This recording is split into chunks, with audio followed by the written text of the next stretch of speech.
How to send messages to Slack automatically using n8n. In order to do that, we just need to actually add an n8n node right here. To do that, first head over to your workflow on your n8n, and then from in here, proceed to click onto this plus icon. It will open your nodes panel, so onto this search bar, search in here for Slack. You should be able to find in here this, so click on it and you can see some actions. So for this, we want to send messages, so just locate the send messages option. Here we have some action, here we have some message action as well.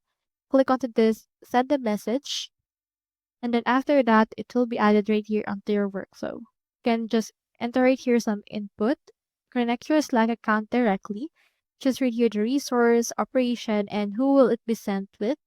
After that, just right here the message type, message text, and also change the settings depending on your liking.